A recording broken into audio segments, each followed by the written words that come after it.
much as 20%. Controllers missed their second paycheck on Tuesday. And we're diving into this with an aviation expert right after the break, Evan Broad, with the impact that we could see from this, on top of the fact that there is snow in the forecast for parts of the country as well. You are watching The Pulse right here on Fox 2.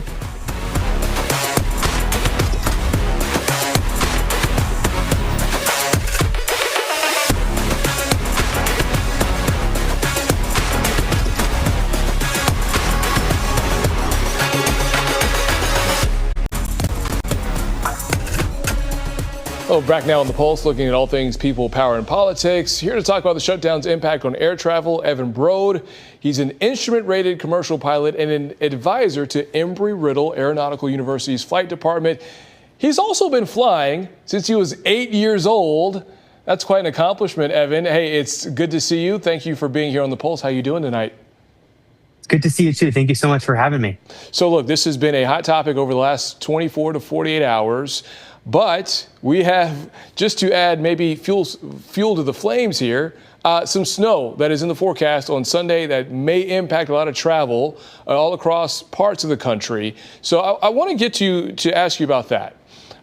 This is a shutdown and it's affecting people at thousands of cancellations. How do you see the weather factoring into what could happen here? Yeah, so this weekend we're expecting some rain going into some snow, scattered snow showers, and some constant accumulating snow.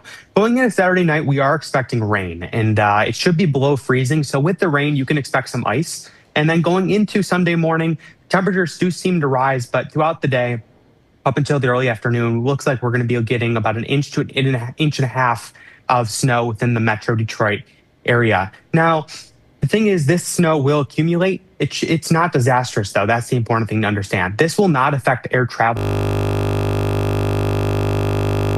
rates. The biggest worry is getting to the airport safely. But once you are at the aircraft, right, Metro Airport is a very, very capable airport. And so with only an inch and a half of snow, they're on their game, and they're going to be ready to move all the snow, move all the ice off of the airport services to get all air travel back up and try to get them out as quickly and efficiently as possible. Is this another reminder for people to try to get to the airport as quickly as possible or as early as possible? Yeah, so if quickly as possible, absolutely not, right? We want you to take your time, be safe, right? The roads might be icy, they might be a little snowy and wet. Take your time getting to the airport, but it wouldn't hurt to get to the airport a little bit early, prepare as well. With the shutdown, we do have TSA workers that aren't showing up as well. And so security lines and things like that do take a little bit of extra time. So if you don't want to wait and be rushing to your gate, it might be a little bit wise to show up to TSA a little bit early, get ready in line, and hopefully you can wait some time at your gate before you depart. As for the shutdown, have you seen anything like this and as extensive as this before, as the way it affects air travel? Yeah, in recent times, no. Here's what we do know. So as of today, we have the FAA and Secretary Sean Duffy have reduced TSA travel, or FAA travel down to 4%, and now incrementally increase up to 10% over the next week. And so if we look at all the data from today, we see that 93% of flights today left on time. And Metro Airport specifically, only 2 flights were canceled tonight. So that's not a huge alarming number of flights that are suffering issues, especially given that there's 8,000 to 10,000 aircraft in the skies over the United States at any given time.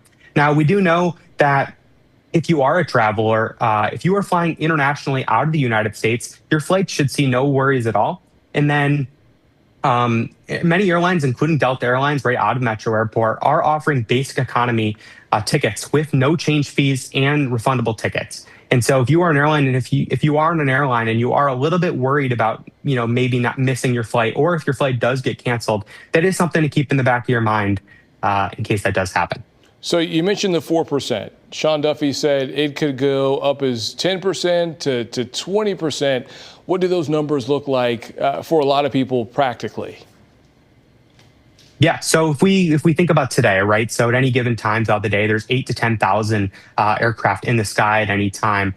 And of that 8 to 10,000 of the several 100,000 flights that happened today, only 4% of those were cut out. And still 93% of all those aircraft left on time. So it's not drastic as of now, but as the week increases and as we do prepare for the 10% to incrementally get up to 10%, we can expect more flights to be affected, right? Metro Airport only saw 2 cancellations tonight, but over time, over the next week, that will for sure increase. Now, airlines are sending out notice a day or 2, or sometimes even 3 days in advance, letting the travelers know, hey, your aircraft has been canceled. But generally, travelers should be pretty aware of it as long as they're paying attention. For a lot of passengers who may be traveling, if not this weekend, maybe next weekend, and the shutdown continues, what do they need to look out for? The biggest thing I would recommend is just pay attention. Pay attention to what's going on with the shutdown. Pay attention to wait times. You can go on the FAA website and find specific wait times at TSA checkpoints and see delays and ground stops at different airports. Just pay attention. If you are going, in a couple of days to a city, pay attention. Make sure your flight's not delayed. Make sure it's not canceled. And if it is, like I said, tickets are being refundable. So you can go and change your ticket if you have to. And Hertz Rental Car is actually reporting a sharp increase in one-way rentals. And so with that being said, if you do absolutely need to get somewhere and either your flight was canceled or you're just very worried, that is an option as well to go rent a car. What is the sentiment that you're seeing as we are less than 3 weeks out from the Thanksgiving travel period? It's one of the busiest of the year. But how do you see people kind of bracing for some uncertainty here? Look, the shutdown is not good in terms of air travel whatsoever, and obviously for many other reasons. Coming into, we can hope by Thanksgiving, by the holiday week, this shutdown will end and we could see air travel going back up to normal. But Secretary Duffy did say that once the shutdown does end, when that time comes, it will take some time to get all the air traffic controllers back. There's many air traffic controllers who are not showing up to work. And so they have to recruit all those people back to work, assuming they're willing to come back to work. And that will take time. If we get to the point of Thanksgiving and the shutdown's still continuing and we are seeing a steady increase of cancellations and flights and delays and the efficiency of air travel within the United States is poor, then we can, as travelers, look at other alternates to get to where we're trying to go. There's trains, you can rent a car. You can also just book several flights and just hope you can get out on one. Planes, trains, and automobiles. Got to use it to get to Grandma's house for Thanksgiving. Evan Brode, we do appreciate it. Thank you for your time, and thank you for joining us on The Pulse. Absolutely. Thank you so much, Brandon. Yep. We'll return